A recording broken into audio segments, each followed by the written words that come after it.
वाहिगुरु जी का खालसा वाहिगुरु जी की फतेह। धन धन साहिब श्री गुरु नानक देव जी महाराज, धन धन बेबे नानकी जी, धन धन साहिब श्री गुरु गोबिंद सिंह साहिब जी महाराज, धन धन साहिब श्री गुरु ग्रंथ साहिब महाराज जी महान बख्शिश कृपालता का सदका नगर और इलाके दे सेवादारां ने सरदार महेंद्र सिंह जी आली साहब और मैनेजर साहब, सारे नौजवान और महापुरुषां दियां सेवावां घालणा दा जो प्रसंग चलिया और संगतां दे मनां दे उत्ते बड़ी अमिट छाप है। 10वें ग्रंथ विच लिखिया है गुरु जी में बचन ते संत किनू कहंदे हन। महाराज दे बचन आ, समय अंत पर होत सहाई, तांते संख्या संत बताई। जदों कोई संकट का समा आ जाए, कोई कहे दी दाद फरियाद ना सुने, बाह ना फड़े, औखे वेले जड़ा पुरुष सहायता करता है उसने संत कहा जाता है। सो महाराज की कृपा दे नाल ये बख्शिशां जड़ियां प्राप्त होंदियां हन। धन धन बाबा ध्यान सिंह जी चोला साहिब वाले, उन्हां तो भरोसाई महान शख्सियत धन धन बाबा देवा सिंह जी ब्रह्म ज्ञानी ते महान शख्सियत संत बाबा तारा सिंह जी तो घरे रहिंदे सी, खेती वगैरह भी करते सी। पिछले जन्मां दी ये लगन होंदी है कि आप जी संत बाबा देवा सिंह जी महाराज जी दे दर्शन करने वास्ते जाया करते सन, सेवा च हाजरी भरते सी। क्यों सेवा एक ऐसी चीज़ है जिहड़ी जिहदी भी सेवा की जाए उहदे मन नूं जित लैंदी है। सेव कीती संतोखी जिन्हें सचो सच ध्याया, उन्हें मंदे पैर न रखियो कर सुकृत धर्म कमाया। उन्हें दुनिया थोड़ा बंधना अन्न पानी थोड़ा खाया, तू बख्शीसी अगला नित देवै चढ़ै सुमन। सो महापुरखां दा मन जितया। आप जी ने हुक्म किया कि चोला साहिब के अंदर जिमें श्री दरबार साहिब तरनतार साहिब जी का नक्शा, इत्थे भी महाराज पंजवें पातशाह जी ने चरण पाए है, धरती नूं चरण छो बख्शी है। पिंड का पहला नाम सी भैणी ते महाराज सच्चे पातशाह जी इत्थे आए। एक माता ने वो चोला बना के छकाया, चौलों का आटा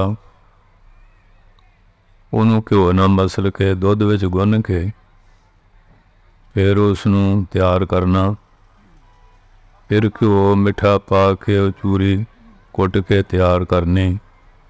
इस ढंग नाल जदों महाराज की सेवा च माता जी हाजिर हुए, महाराज ने रसनी लाए किया। पातशाह तो आपे समर्थ सब कुछ जानते सी। कहन लगे माता जी का नाम की है? कहते माता जी कहन लगे महाराज इनू चोला कहते हैं। आम भी कहते ना फलाना तो बड़े चोल मोल खा रहा। तो महाराज सच्चे पातशाह कहते पिंड का नाम की है? कहते महाराज पिंड का नाम भैणी है। महाराज कहते नहीं, अज तो यदा नाम होया चोला साहब। कहते महाराज पे सरकारी कागज़ां 'च मुगलों का राज है, तो ये किवें बदलेगा? कहते बस गुरु नानक साहब जी के घरों पातशाह दे बचन हो गया। लंबड़दारां नूं कहा भी जदों जाओ इस नां ते सरहंद जांदे ही मावला तारन, बाज पवे जाना। एक मूर्ख सी, वो कहंदे ये किवें बदल जू? 3 वारी बचन किया तो मारे तू बचन फिर वैसा भी निकल गया सी। वो फिर जदों मावला तारन गए तो हुण जांदे आउंदे सरकारी बंदे जानते हुंदे आ, फिर लंबड़दारों मामला तारो। कहंदे साडे पिंड दे नां दी आवाज़ नहीं पई। कहंदे तुहाडा पिंड जिहड़ा भैणी है? कहंदे नहीं जी, साडा पिंड तां चोला साहब आ। कहंदे चोले साहब दा नां दा तां कोई पिंड ही है नहीं सारियां लिस्टां विच। कहंदे नहीं जी, तुसीं तां भैणी दे आउंदे जांदे मिलदे गिलदे रहंदे आ। कहंदे नहीं, देखो कागज़। फिर जदों उन्हें अपना रिकॉर्ड देखिया, सारी जगह चोला साहब चोला साहब। बोले सो निहाल सत श्री अकाल। हुण आम जिहड़े बुद्धिजीवी आ वो कहणगे किवें हो गया? करन वाले ने कर दिता। समर्थ जिहड़े जो मर्जी कर लेंदे। इस तरह एक दुआबे च पिंड आ, उत्थे श्री गुरु हरराय साहब सच्चे पातशाह जी आए सी। वो पिंड का नाम सी सिरखुथी। उन्हें भी बड़ी सेवा की। पातशाह कहंदे पिंड का नाम की है? कहंदे सिरखुथी। कहंदे भी ये तो बहुत भैड़ा नाम, भी मेरा सिर खोया गया, बाल पुटे गए। कहंदे महाराज हुण की करिए? इस तरह चलिया आउंदा। कहंदे पिंड का नाम रायपुर। फिर जदों मामला तारन जाओ इस नां ते आवाज़ पई। इस तरह होया, उत्थे भी रायपुर रायपुर निकलिया। सो महाराज समराथ्या सरभाग्या जो चाहन वो कर करा सकते हैं। सो इस करके सत्संगियों सेवा करके बाबा जी का मन जितया। कहन लगे भी ये कार सेवा करया करो तो स्थान की सेवा। कहते महाराज मैं तो अपना किसान जिमीवार होना करदा हाँ, ये तो बहुत बड़ा कारज किवें करांगा। तो श्रीमान बाबा देवा सिंह जी महाराज जी ने हथ विच खुंडी सी, वो उन्होंने सीस ते आउं घुमा दी। घुमा के अपनी जेब चों बटुआ कढ़ के फड़ा दिता। कहंदे लो कि गुरु नानक साहब ने 20 दिते ही पिता जी ने, असीं एक रख लेने 19 हुण तुहानूं दे दिंदे आ। गज के बलोस। वो फिर संत बाबा देवा सिंह जी महाराज चोला साहब वालियां दी बख्शिश लैके वो इस पासे तुरे। उन्होंने जड़ियाँ ये सेवावां कीतियां कोई लुकियां छिपियां नहीं, वो तुहाडे सामने ही है। इस तरह ये बाबा चरण सिंह जी, संत सुखा सिंह, संत हाकम सिंह जी, वो भी महापुरखों के पायां पूरनियां ते सेवा करते कराउंदे आ रहे हैं। आप संगतां दा भी बड़ा भारी सहयोग उदम परिशारत है। इस करके कि जिन्ने भी महापुरख है वो अकाल पुरख वालों बख बख सेवा लगियां हुई। कोई लंगरां दी सेवा करते हैं, कोई ये कार सेवा हैगियां।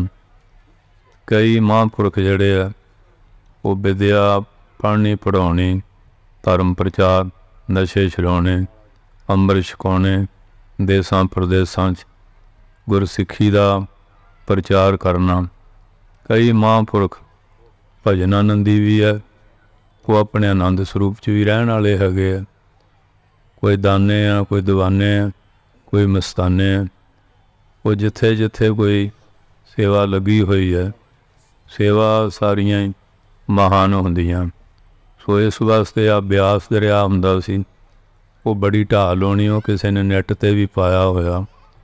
उदों धन धन बाबा गुरमुख सिंह जी महाराज कार सेवा वाले भी शरीर करके दर्शन बख्शदे सी। वो संगत ने वे बेनती की कि महाराज दरिया ढाल आउंदा, साडा सारा इलाका रुड़ जाता है। उदों संत महाराज ਧੰਨ ਧੰਨ ਬਾਬਾ ਜਵਾਲਾ ਸਿੰਘ ਜੀ ਮਹਾਰਾਜ ਹਰਖਵਾਲ ਵਾਲੇ ਵੀ ਇਸ ਧਰਤੀ ਦੇ ਉੱਤੇ ਗੁਰੂ ਨਾਨਕ ਸਾਹਿਬ ਦੇ ਸਿਧਾਂਤ ਦਾ ਪ੍ਰਚਾਰ ਕਰਦੇ ਸੀ। ਤੇ ਬਾਬਾ ਗੁਰਮੁਖ ਸਿੰਘ ਜੀ ਨੇ ਕਿਹਾ ਤੁਸੀਂ ਉਹਨਾਂ ਦੇ ਪਾਸ ਜਾਓ, ਉਹ ਕਿਰਪਾ ਕਰਨਗੇ। ਫਿਰ ਉਹ ਸੰਗਤ ਇਕੱਠੀ ਹੋ ਕੇ ਇਹ ਮਹਾਂਪੁਰਸ਼ਾਂ ਕੋ ਆਈ। ਮਹਾਂਪੁਰਸ਼ ਕਹਿਣ ਲੱਗੇ ਦੱਸੋ ਕਿੰਨੇ ਸਾਲ ਦਾ ਬੰਨ ਦਈਏ। ਕਹਿੰਦੇ ਮਹਾਰਾਜ ਮੌਜ ਆ। ਉਹ ਫਿਰ ਮਹਾਂਪੁਰਖਾਂ ਨੇ ਉੱਥੇ ਆਪ ਇੱਟਾਂ ਰੱਖੀਆਂ ਤੇ ਜਦੋਂ ਦਾ ਉਹ ਕਿਰਪਾ ਕਰ ਗਏ ਆ, ਅੱਜ ਤੱਕ ਉਸ ਇਲਾਕੇ 'ਚ ਢਾਹ ਨਹੀਂ ਲੱਗੀ ਹੈ। ਕਿਉਂਕਿ ਜਿਹੜੇ ਮਹਾਂਪੁਰਖਾਂ ਦੇ ਬਚਨ ਹੁੰਦੇ ਆ, ਭਗਤ ਮੁਖਾਂ 'ਤੇ ਬੋਲਦੇ ਸੇ ਬਚਨ ਬੰਦੇ, ਪ੍ਰਗਟ ਪਹਾਰਾ ਜਪਦਾ ਸਭ ਲੋਕ ਸੁਣਦੇ। ਪਰ ਗੁਰਮੁਖ ਤਾਂ ਜਾਣਦੇ ਆ, ਪਰ ਜਿਹੜੇ ਮਨਮੁਖ ਨਿੰਦਕ ਆ ਸੁਖ ਨਾ ਪਾਇਨ ਮੁਗਧ ਨਰ ਸੰਤ ਨਾਲ ਖਾਂਦੇ। ਉਹ ਲੋਚਨ ਉਹਨਾਂ ਗੁਣਾਂ ਨੂੰ, ਹਾਂਜੀ, ਉਹ ਹੰਕਾਰ ਸੜਨਦੇ। ਆਪਣੇ ਹੰਕਾਰ 'ਚ ਹੀ ਫਿਰਦੇ ਰਹਿੰਦੇ ਆ। ਪਰ ਜਿਹੜੇ ਭਾਗਾਂ ਵਾਲੇ ਆ, ਹਾਂਜੀ, ਉਹ ਲਾਹਾ ਲੈ ਜਾਂਦੇ ਆ। ਸੋ ਸਤਸੰਗੀਓ, ਮੇਰੇ ਸਵੇਰੇ ਅਮਾਵਸਿਆ ਅੱਜ ਚੌਦਸੀ, ਅੱਜ ਸ਼੍ਰੀ ਤਰਨਤਾਰਨ ਸਾਹਿਬ ਗਏ ਸੀ। ਉੱਥੇ ਵੀ ਸੰਗਤਾਂ ਕੁਦਰਤੀ ਜੁੜ ਗਈਆਂ, ਵਿਚਾਰ ਚੱਲਦੀ ਰਹੀ। ਮੇਰੇ ਸਵੇਰੇ ਗੁਰਦੁਆਰਾ ਸ਼੍ਰੀ ਬੇਰ ਸਾਹਿਬ ਅਮਾਵਸ 'ਤੇ ਬੇਅੰਤ ਸੰਗਤਾਂ ਆਉਂਦੀਆਂ ਅਤੇ ਸ਼੍ਰੀ ਮਰਦਾਨਾ ਜੀ ਦੀਵਾਨ ਹਾਲ ਵਿੱਚ ਉੱਥੇ ਫਿਰ ਕਥਾ ਵਾਰਤਾ ਆਪ ਸੰਗਤਾਂ ਨਾਲ ਫਿਰ ਵਿਚਾਰ ਸਾਂਝੀ ਕਰਾਂਗੇ। ਕਿਉਂਕਿ ਸਮਾਗਮਾਂ ਵਿੱਚ ਫਿਰ ਬੇਅੰਤ ਗੁਰਮੁਖ ਪਿਆਰੇ ਹਾਜ਼ਰੀ ਭਰਨ ਵਾਸਤੇ ਪ੍ਰਬੰਧਕਾਂ ਦੇ ਪਿਆਰ ਵਿੱਚ ਆਉਂਦੇ ਆ ਅਤੇ ਸਾਰਿਆਂ ਨੂੰ ਫਿਰ ਉਸ ਸਮੇਂ ਦੇ ਅਨੁਸਾਰ ਵੰਡਵਾਂ ਹਿੱਸਾ ਮਿਲਣਾ ਚਾਹੀਦਾ।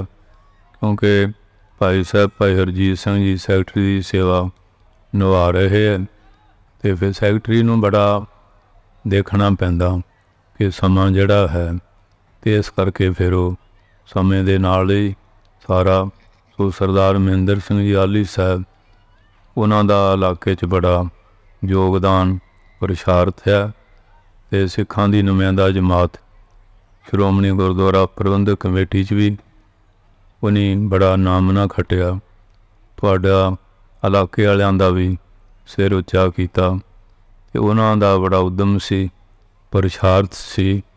ਸੋ ਇਸ ਕਰਕੇ ਕਿਉਂਕਿ ਤੜਕੇ ਫੇਰ ਉੱਠਣਾ ਹੁੰਦਾ ਹੈ, ਆਪਣਾ ਭਜਨ ਬਾਣੀ ਸਮੇਂ ਨਾਲ, ਪਰ ਉਹਨਾਂ ਦਾ ਜਿਹੜਾ ਪਿਆਰ ਸੀ ਉਹਦੇ ਕਰਕੇ ਫਿਰ ਹਾਜ਼ਰੀ ਭਰੀ ਹੈ। ਅਤੇ ਜਿਹੜੀਆਂ ਸੰਗਤਾਂ ਸਵੇਰੇ ਆ ਸਕਦੀਆਂ ਉਹ ਗੁਰਦੁਆਰਾ ਸ਼੍ਰੀ ਬੇਰ ਸਾਹਿਬ ਮਹਾਰਾਜ ਸੱਚੇ ਪਾਤਸ਼ਾਹ ਦੇ ਦਰਸ਼ਨ ਕਰੋ।